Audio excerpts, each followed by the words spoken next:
Kelompok militan Houthi dari Yaman meluncurkan sebuah rudal permukaan ke permukaan yang menyasar bandara di Ben Gurion pada Sabtu 28 September 2024 dan berhasil ditangkis militer Israel.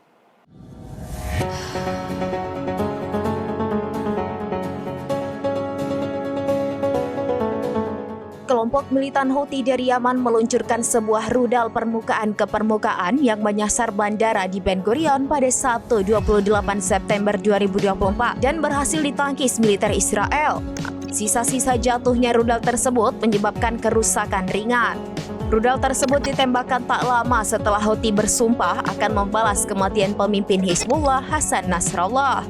Nasrallah terbunuh di tempat persembunyiannya saat IDF meluncurkan lebih dari 80 rudal ke Lebanon pada Jumat 27 September 2024. Pemimpin Houthi Malik al-Houthi memastikan rudal itu diarahkan dan waktunya bertepatan dengan pendaratan pesawat Perdana Menteri Israel Benjamin Netanyahu.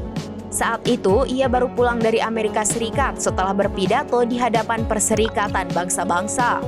Namun IDF memastikan berhasil menembak jatuh rudal Houthi. Sirine dibunyikan setengah jam setelah Netanyahu mendarat.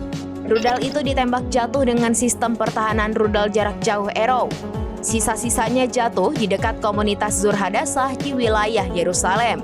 Menurut kepolisian setempat, jatuhnya sisa-sisa rudal tersebut menyebabkan kerusakan ringan. Dari foto yang diunggah surat kabar The Times of Israel, rudal tersebut berukuran besar, tergeletak di pinggiran jalan, namun bentuknya tak hancur seluruhnya.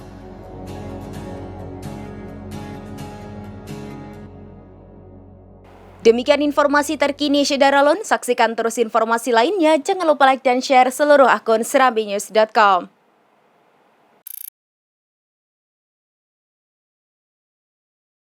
Download Tribun X sekarang, menghadirkan lokal menjadi Indonesia.